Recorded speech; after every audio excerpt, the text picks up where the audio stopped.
Hi, welcome to another episode of You're Hired. I'm your host, Lauren Epstein. You're listening to 96.7 FM here in Arlington, Virginia. Today, we're doing a show on robots and jobs. We're not trying to get robots jobs. And we're not talking about getting jobs to build robots. We're talking about the replacement of jobs with automation. And this is becoming a more obvious thing as you go to the Starbucks and you can make your orders with your phone. I know there's some pizza stores that they have machines making pizzas. But how is this really going to affect the economy and you and your job? Because clearly robots are not going away. It's a much, much bigger industry. So with me, I have a very special guest. I'd like to introduce you to Daniel Kline. Daniel's been writing since his early 20s, and he now shares stories about consumer goods, technology, careers, and more breaking news for the Motley Fool. If you don't know the Motley Fool, you should check it out. It's a great investment advisor online. Dan's worked for Microsoft on its finance application and the Boston Globe, where he wrote and ran Boston.com, the business desk. His latest book is called The Worst Ideas Ever, which we're going to see if he can say something about. And that's been published by Skyhorse and can be purchased at bookstores everywhere. Daniel, welcome to the show. Thanks for having me. Also on the show is the brains of the operation, Cathy Barrera. Cathy is the chief economic advisor for the online jobs platform ZipRecruiter. So ZipRecruiter is a great site to go to find jobs. She serves as the team's lead authority on U.S. unemployment or employment, labor and job market issues, especially as they pertain to ZipRecruiter's core customer base of small and medium-sized businesses. Cathy's resume includes a PhD in business economics from Harvard University and a master's of science in applicable mathematics from the London School of Economics. And she was an assistant professor of economics at Cornell. Cathy, welcome to the show. Thanks for having me. I just want you to know, Cathy, that almost every one of my guests puts their degrees, and I generally don't read them because I think it sounds boring, but yours are so darn impressive and so relevant. So you're the first person whose degrees I have read. Oh, thanks. So one of the reasons we're having them on the show is that Dan wrote this really interesting article on this subject, how robots are taking jobs. And he interviewed Cathy for the article. So I wanted to kind of talk about that, but get in a little more in depth about what the future looks like. So Dan, why don't you start us off? What had you write this article? Well, you're seeing a lot of stories about how robots are coming and, will there be enough jobs for everybody? And I thought it was important to have a bit of a reality check. And the reality is absolutely there is automation. Anyone who uses the Starbucks or the Dunkin' Donuts app understands that if you place your order and it goes through a computer and not a person, that there's some labor coming out of that. And it's quote, a robot automating a job. But the reality is there aren't less people at Starbucks. There's more people making your drinks and trying to get you through the store faster. So we're in the sort of first phase where automation is going to be about efficiency, but we're going to get to a phase where if you do a rote, repeatable job, something that could be automated and replaced by technology, at some point that's going to happen, and you should prepare for it. And so do you feel like we're coming to some kind of point in our economy where we should become more aware of, is my job replaceable? Yeah, absolutely. So, I wrote specifically about retail, but we've seen this in manufacturing. Back 30 years ago in manufacturing, you threw people at the problem. Now you throw machinery at the problem, and it's a very expensive startup, but you don't have to pay those ongoing labor costs. And if you look at a chain like McDonald's that can pass on the cost to franchisees, something like a Big Mac is absolutely automatable. So you in the next few years are going to walk into a McDonald's, order on a kiosk, and then a robot is going to make your sandwich. And the cool thing about that is there's no room for mistake. If you ask a person, hold the ketchup, extra pickles, they could hold the pickles and give you extra ketchup. The robot automated system is not likely to do that. So you're going to take out problems, you're going to have better customer service, and you're going to free up less people, to interact with you. So as you walk in and you're not comfortable with the kiosk, it'll be just like at the grocery store where there's one person for every 4 or 5 automated aisles that kind of helps the uncomfortable through the process. Or the person might bring you your meal, but there will be less people. And that's something, as workers, you absolutely have to think about, because what skill do you bring to the table that's going to keep you employed when some of these things do get automated?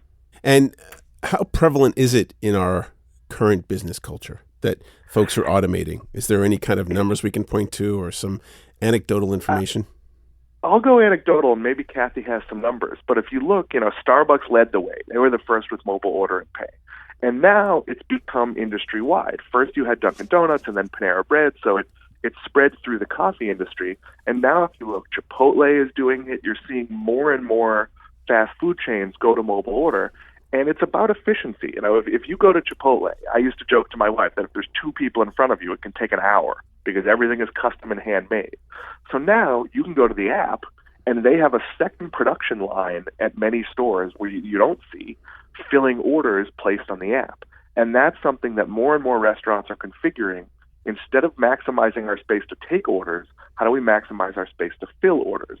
And in some ways, that's just a job shift. It's taking people out of customer service and order taking and putting them into production. But as I said before, eventually, some of that production, you don't need a person to make fries. It's a very automatable task. You don't need a person to make coffee or do very simple things.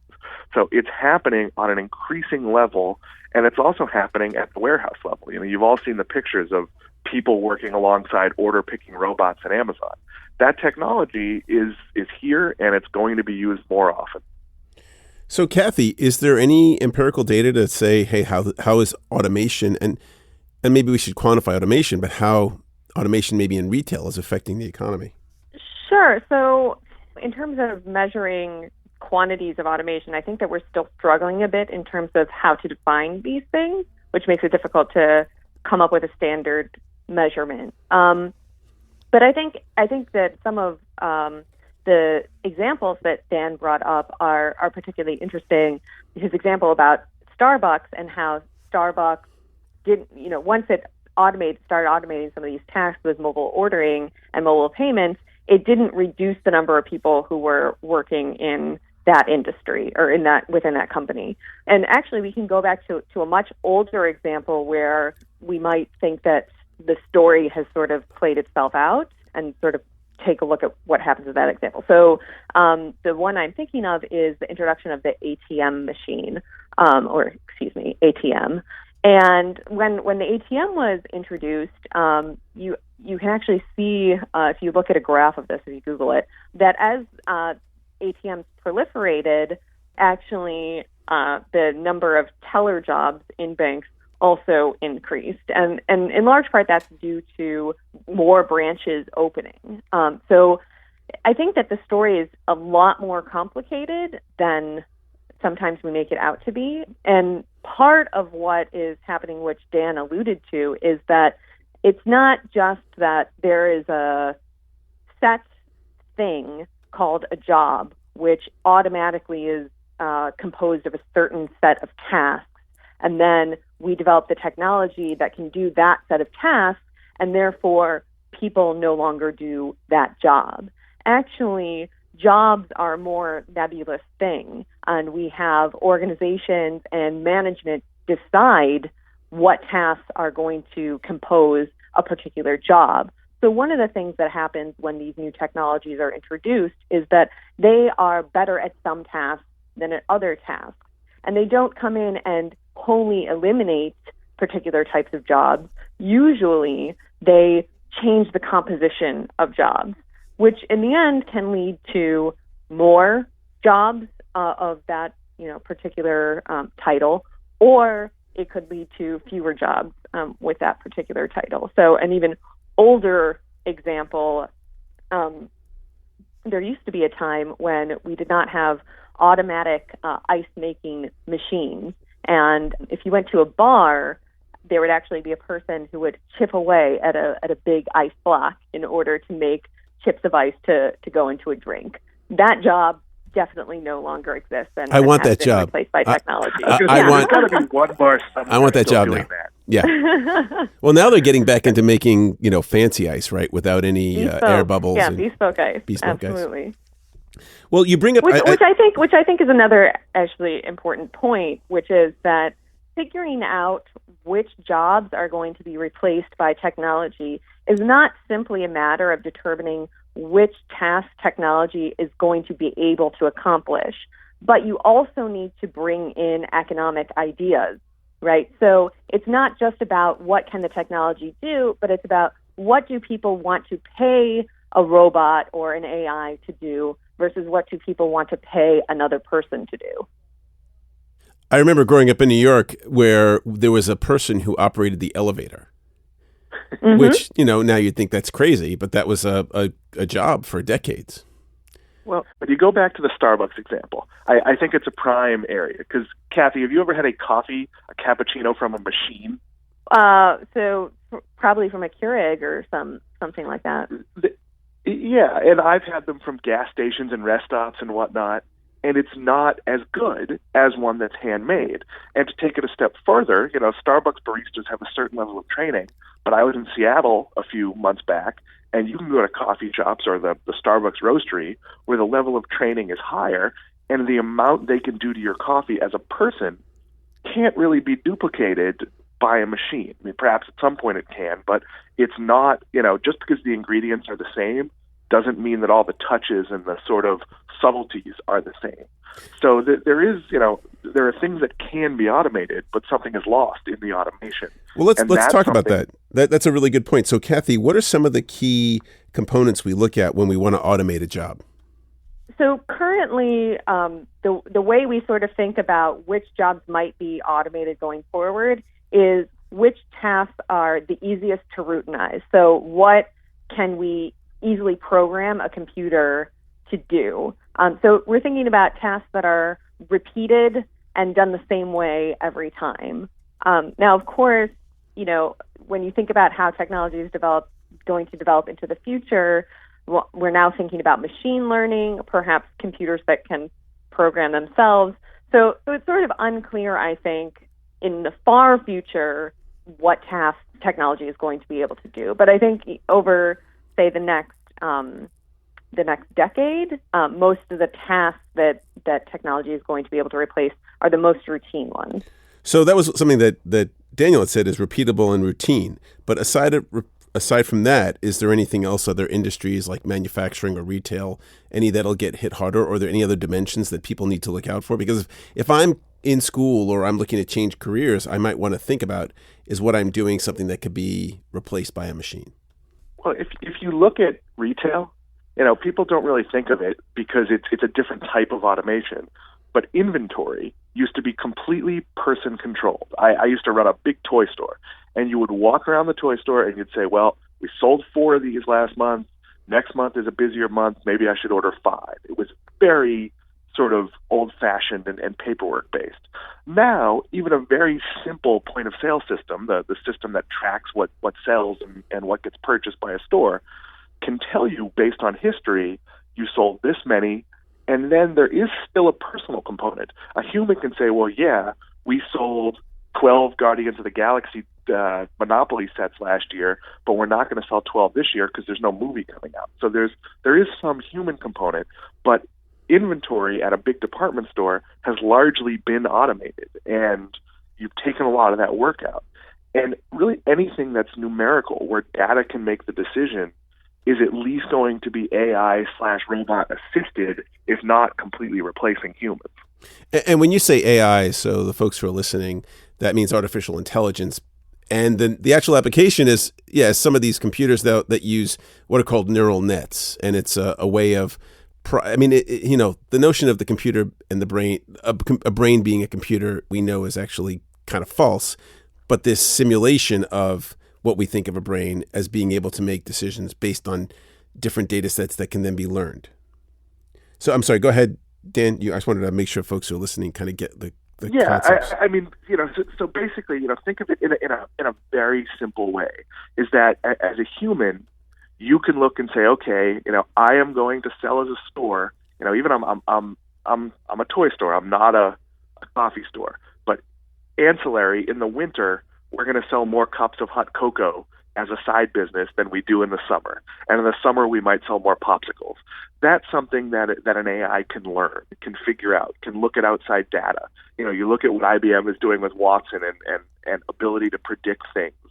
It's reasonable to think that you can, a machine can project that data, whether it's for ordering or for, for budgeting or for controlling the heating and the air conditioning in a place. It really comes down to investment. And you look, we talked about McDonald's before. McDonald's is putting money into what it calls its store of the future, which, is led by kiosk-based ordering. And other chains will follow that, but it's not necessarily going to be quick. And that's partly due to investment. And you talked about, when do you make the decision for a person versus versus automating it. And some of it is, it's easier to spend $9 an hour, even though it costs you more in the long run, than it is to invest a couple $100,000 or millions or whatever the number is in automation. Right. So we talked about some of the jobs that we think a robot would take. What about, what are the skills that a human being, that's unique to a human being? Because it seems like maybe the question that we should be asking is not, is it robots, but what is the mixture of a robot human interaction that is, if we're talking about a partnership. A lot of jobs now have a certain amount of robotics included, right? Or assistance.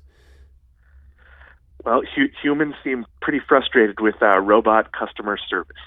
Anyone who's ever dialed an automated number where, say what you'd like to hear, it never really works. So I think for a long time, we're still going to be interacting with people, even if robots are part of the chain. Cathy, you might have more specific insight on that. Sure. So just building on that idea and on what you said earlier about touch points, I think that so the way that I think about the skills that will be important for people in the future is thinking about what is it that we as consumers want from other people. So I think that those interpersonal interactions, I think creativity, ways that you can relate to other people or marvel at the skill of other people. One example that I like to give is I think that it's possible that someday robots will be able to play basketball. And it's also possible that people will pay a bunch of money to go watch the robot basketball league. But I don't think that the robot basketball league is going to replace the NBA. I think that still people are going to want to go watch other humans play basketball.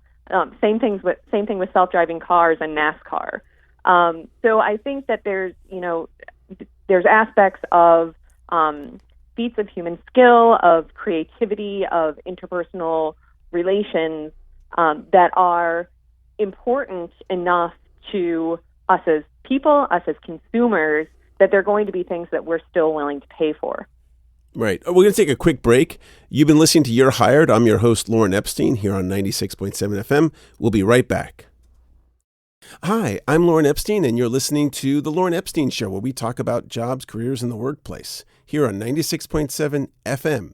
If you're interested in being on the show, you can give me a call at 240-876-0276 or email me at Lorne, Lorne, at electriccow.com. You can check out our Facebook page, which is Lauren Epstein, and also our Mixcloud account. So if you go to mixcloud.com, Lauren Epstein, you'll find our shows. Thanks so much. Welcome back to the show. We're talking about robots and jobs. With me is Daniel Kline and Cathy Barrera. We are talking about how robots are going to affect your career, not just robots, but artificial intelligence.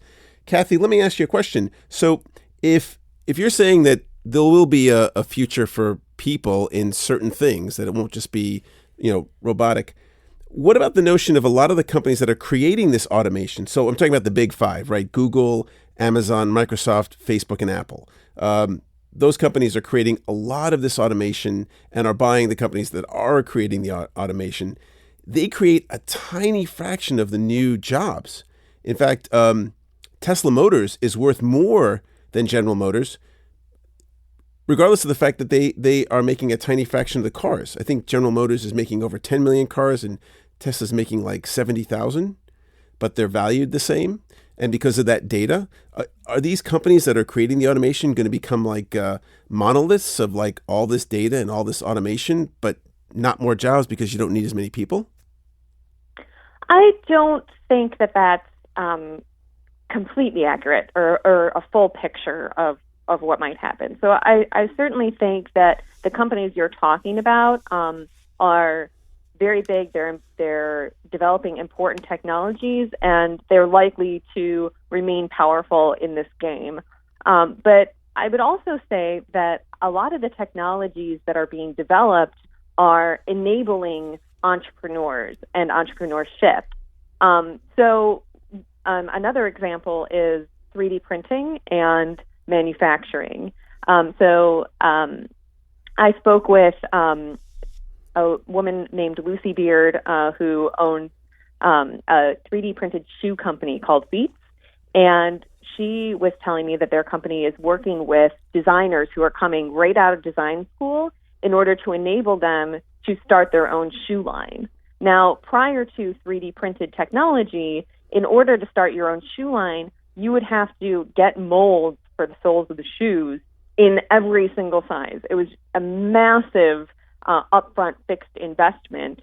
And if you didn't know whether your business is going to succeed, that's quite a risky proposition. With 3D printing, that type of upfront cost is completely eliminated. You see that same analog in the digital world with services like cloud services and Amazon Web Services. So a lot of entrepreneurs who have great ideas have easier access to get up and started than they might have had prior to these technologies. So let me ask you this, Cathy. It sounds like, I look back at the revolutions we've had, the Industrial Revolution, and all when these new technologies came, it created more jobs. And I think there's two camps, kind of like maybe what you're saying, where people are excited about this new technology because it will create new jobs, right? And the other side where it's like, well, there's going to take jobs away. Do you think that really we are going to have more jobs and that this new notion of robotics and machines kind of doing some of the things that humans have done are going to grow the economy and grow the number of jobs that people have, or maybe even just grow the level of jobs where, like you're saying, these people come right out of school and they can have their own shoe line? I almost sort of want to flip the premise of the question. So when we think about jobs, we think about going into the job market and looking at different companies and which positions are open and sending in a resume and doing an interview and trying to get that slot. I think that system and those kinds of jobs might decline the way that you're talking about. But that doesn't mean that there won't be enough work for everyone to contribute to the economy, and that also doesn't signal the demise of the economy. So if a lot more people are self-employed or entrepreneurs starting small businesses, and we see a sort of a more segmented or fractured market in some industries, there can be room for a lot more players.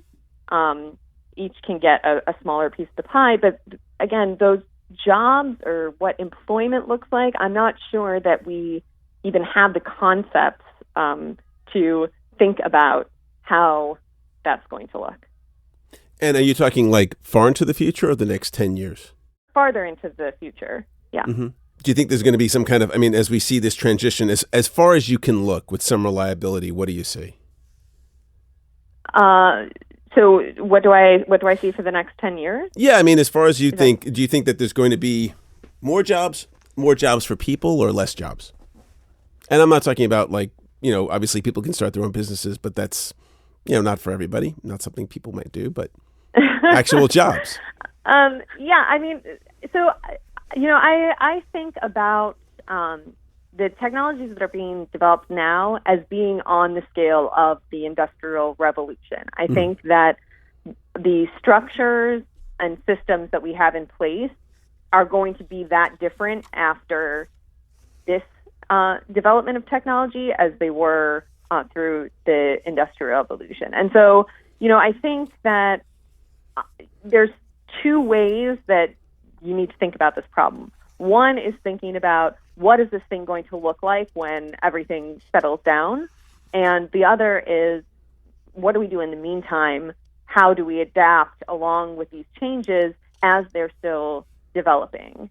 And I think that, to your point, certainly there will be jobs as we know them now that are displaced by technology, as we were discussing earlier. We will be developing technologies over the next 10 and 20 years that can do many of the tasks that are currently included in jobs for people.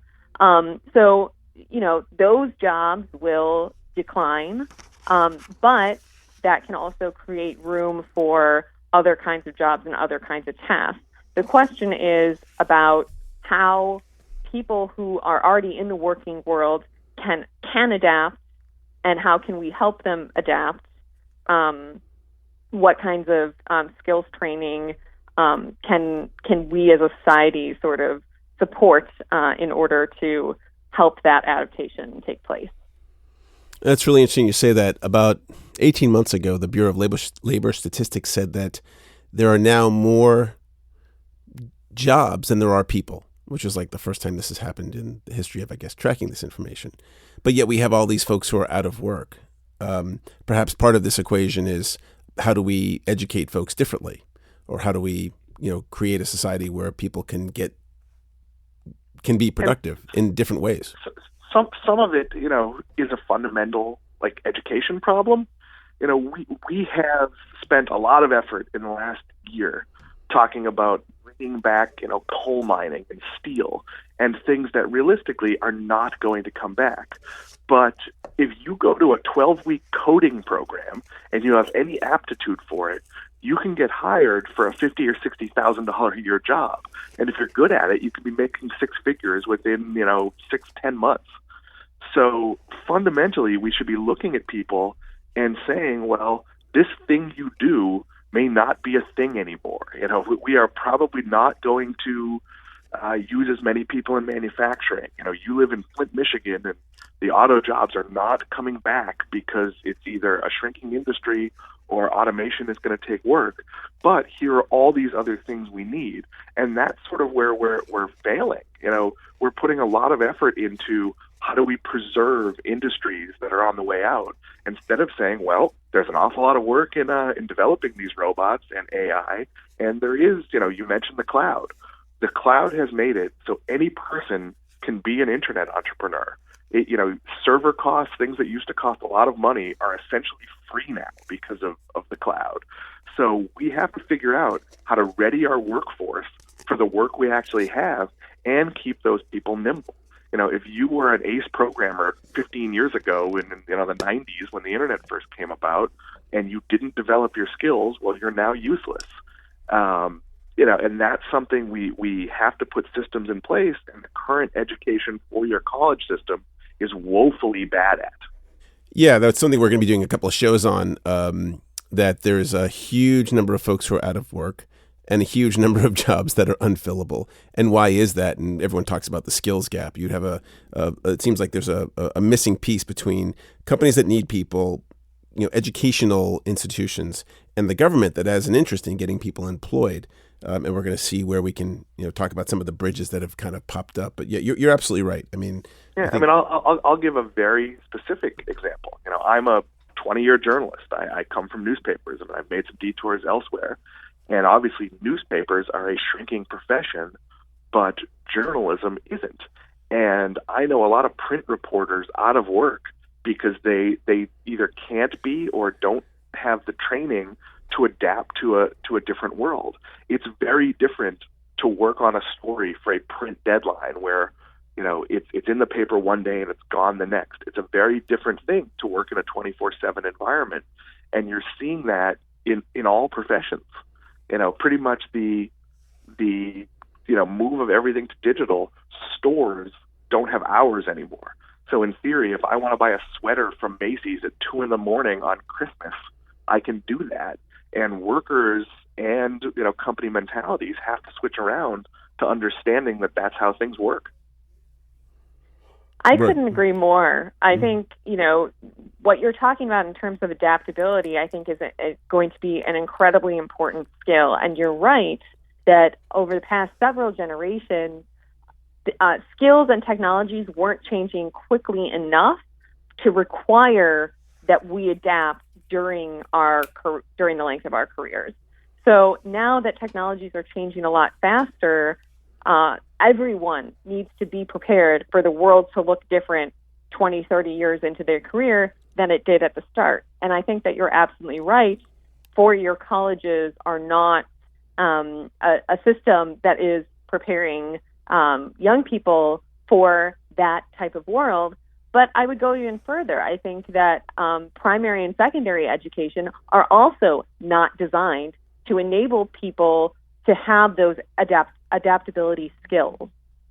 Yeah, there are a lot of organizations that have popped up over the years, like Year Up, which is a great underwriter of our show. They take kids who are 18 to 25, give them 6 months of technical training, and then put them on a 6-month internship, and they've got an 83-84% retention rate of getting people great jobs, like you're saying, $40,000-$50,000 a year jobs.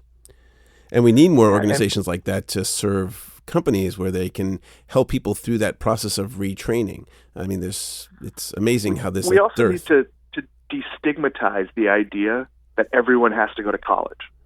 I went to school with someone who's a plumber, and he makes way more money than I do, and has way more job security than probably all of us do.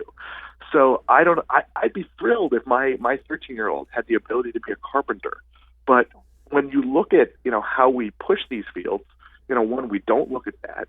We don't say things like, you don't need to go to college to become a coder. We don't have programs where you get a year of life training and then can get practical skills. And, you mentioned the primary schools failing. I'll go on a very basic level. My son is 13. His whole world is going to be on a screen, and he has never once had a typing class. And I don't understand that. They taught us handwriting, and I took typing in high school on a typewriter. So if kids are going to be working on keyboards their whole lives, why aren't we teaching them to do that quickly? That would 70 words a minute is a pretty valuable skill in a day and age where everything is typed. So we're failing to adapt. We have, the same or worse curriculums we did in, 1960, and we're not serving the populace well, which, you can do it on your own. But if you're a fast food worker making $9 an hour who sees that his job is going to get automated, you don't necessarily have the ability to go out and find the program that's going to teach you the skills so the robot will work for you rather than putting you out of a job. Right. Yeah, one of the things they're doing at University of Maryland, we did a show on, is that for freshmen, they're putting freshmen from all disciplines, all majors, into one of like 8 or 9 different silos. So one of them is like biology, where they're doing actual research in their freshman year, with the concept being that, and you've heard this number, 60 or 65% of jobs in the future don't exist now, right? So kids who are in elementary school, most of those jobs that they have aren't even around.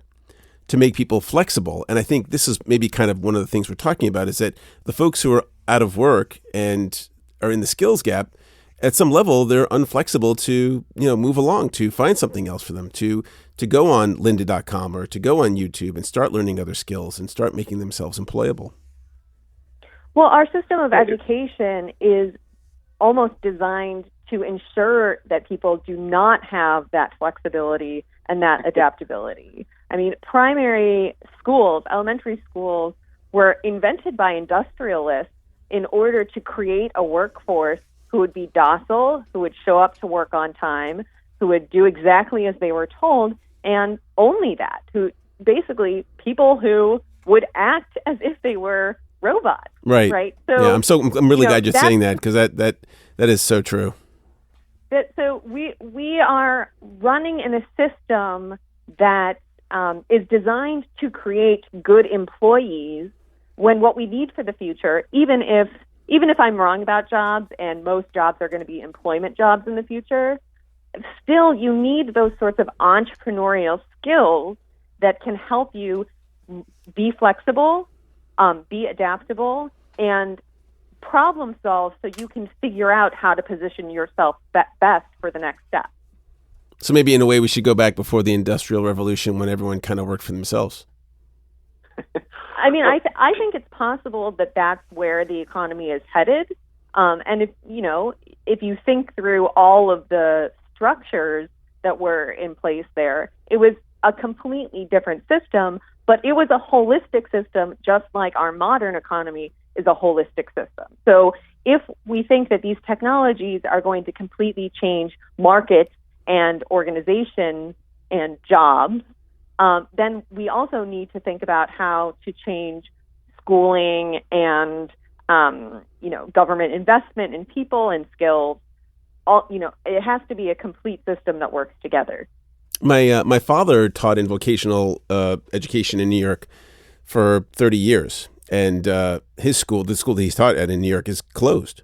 They've kind of stopped teaching what was called vocational, now technical education. We just got a school here in Arlington that is doing that, and a lot of students are going there, even though they're not necessarily technically inclined, but they want to have that flexibility, that education, kind of prepping for what you're talking about, so that we're not just kind of mono-tracked into something that, leads us into a corporate job for 20 or 30 years, which they're not happening anymore, right? There's sort of, call them vocational. There's some foundation skills. Now, Cathy, in some of her emails to me, talked a lot about communication.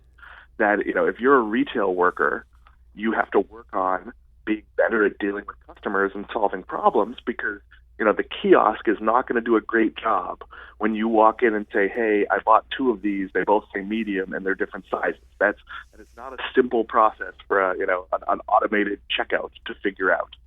So the people who can talk, and there's other basic skills like that. If you can write, you're always going to have a job. There's always going to be a need, whether it's corporate writing or journalism or whatever it is.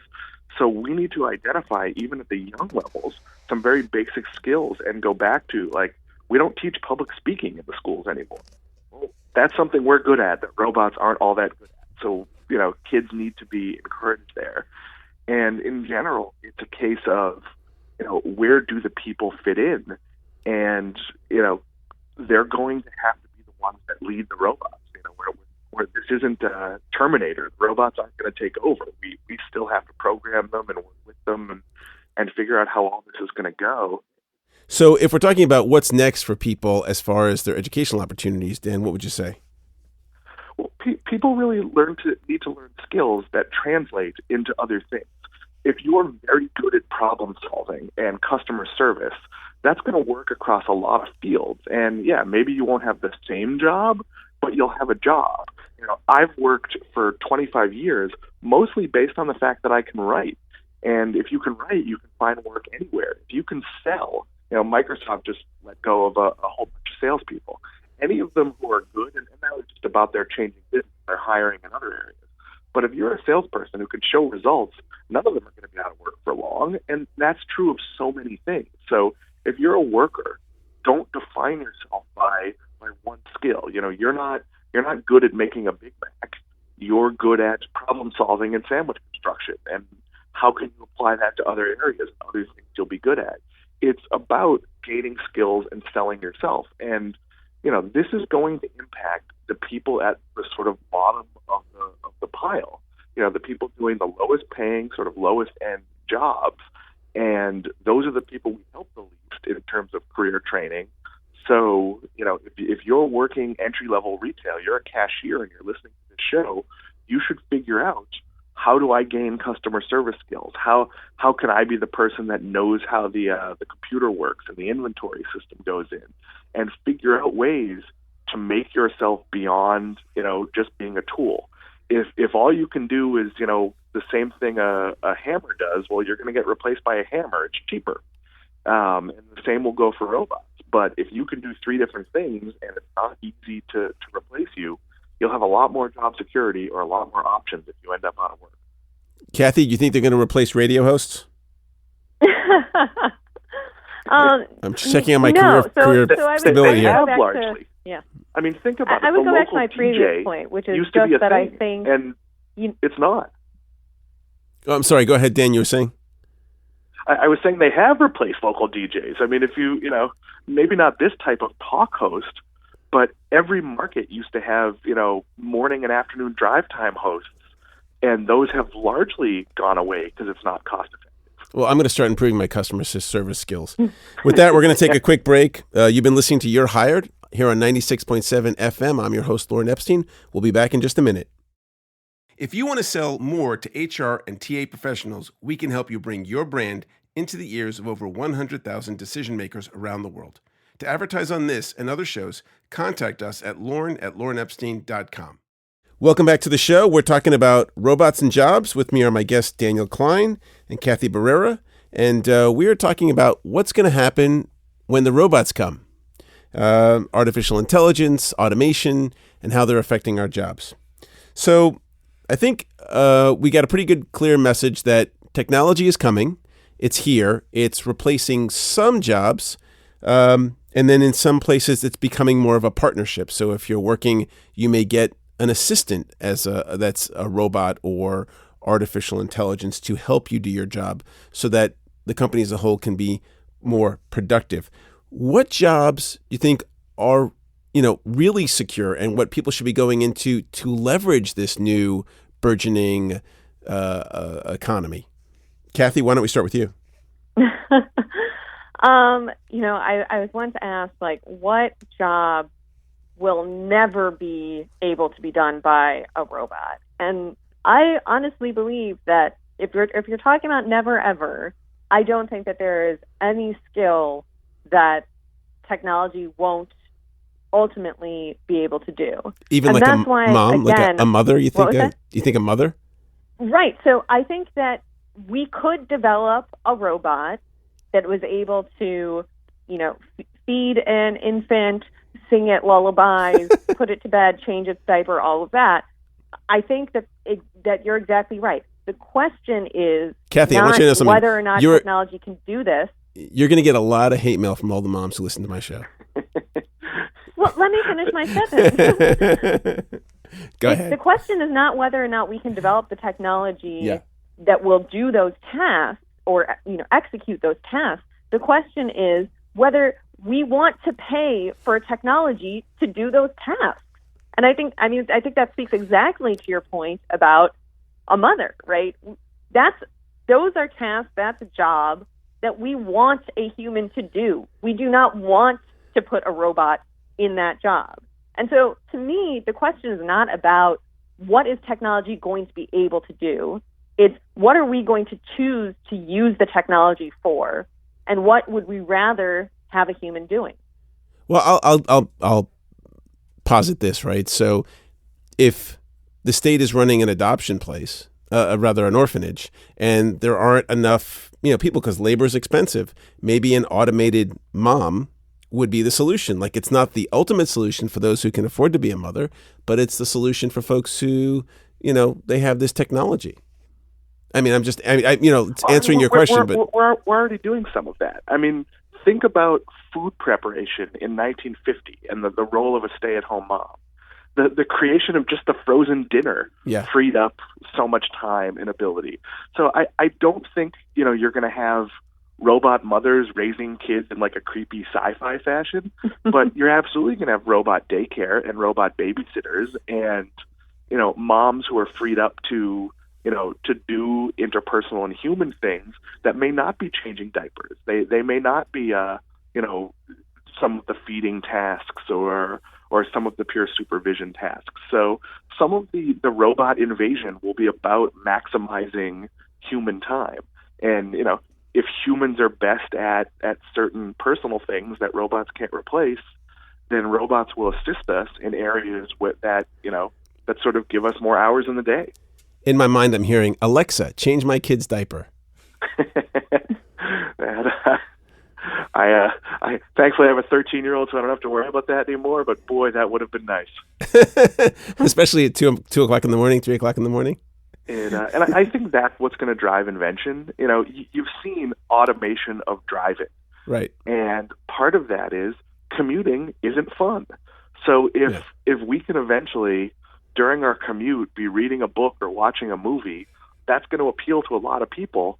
So we're going to work to automate that stuff. If we really don't like taking the trash out, we're going to automate that. And that's, we have robot vacuums because vacuuming your house is not a task anyone wants to do. So, that's driving the innovation. I was at the Consumer Electronics Show this year, and there were 1,000 different, automated products, and some of them aren't going to work because no one is clamoring for a refrigerator that tells them when their eggs have gone bad. We can pretty much figure that one out on our own. So it's really going to be driven by demand in a lot of areas. But so I want to get back to the original question I had for Cathy is what jobs, though, now, and I don't mean like in the fantastical future, but in the next 5 to 10 years, people should be thinking about to leverage this new technology. Is there anything that comes to your mind? Like, should people be getting into robotics or programming around AI? Yeah, so I would definitely put the skills that are required and even some of the jobs into two camps.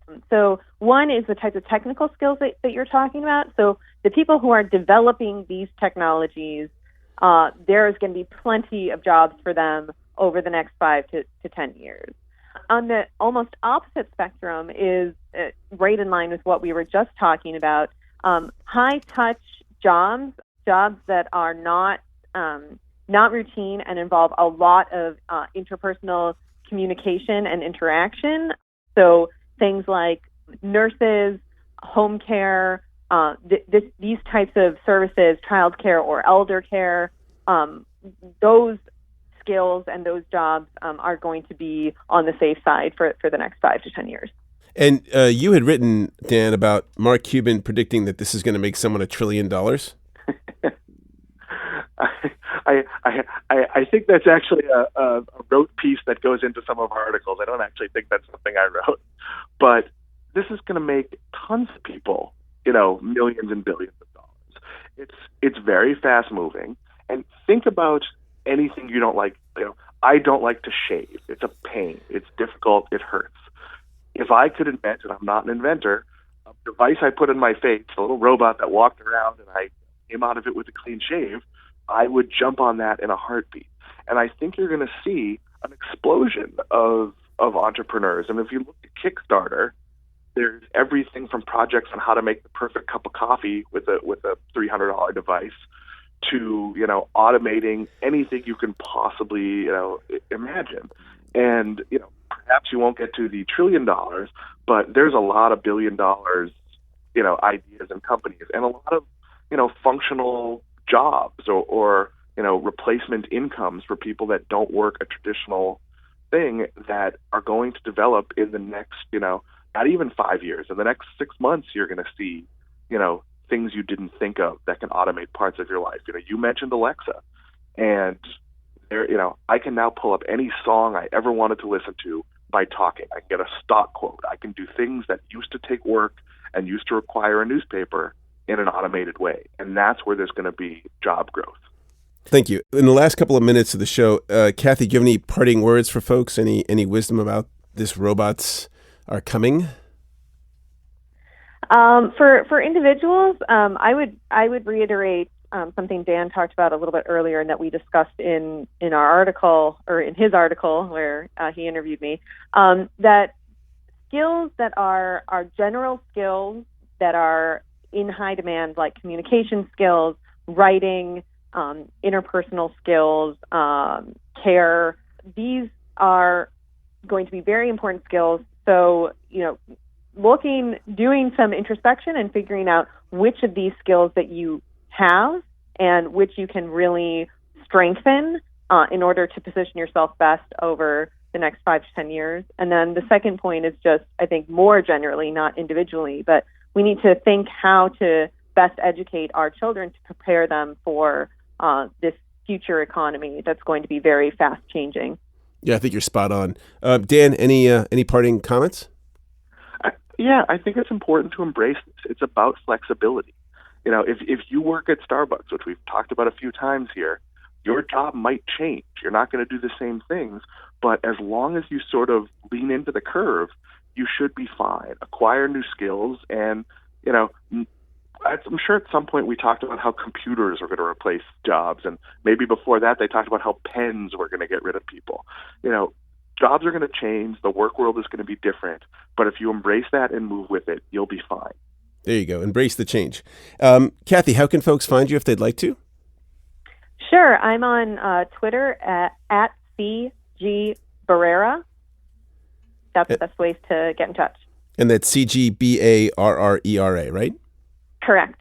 And Daniel, how can folks get a hold of you? I'm at Worst Ideas on Twitter, and certainly you can follow all of us at fool.com. Sure, and tell us about your book coming out, Worst Ideas. No, my book's been out for a while, actually. Oh, okay. So tell us about your book. Worst Ideas Ever was sort of a goofy collection of essays looking at everything from New Coke to sort of some of the biggest movie disasters of all time, and really a lighthearted take on how all those happen. So if you need a good bathroom reader, jump on Amazon, buy a copy, hit me up on Twitter, and I will happily sign one for you.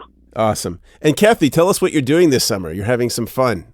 I thought it was kind of a cool trip. I'm traveling cross country with my fiance. We are traveling 48 states to taste local ice cream in each one.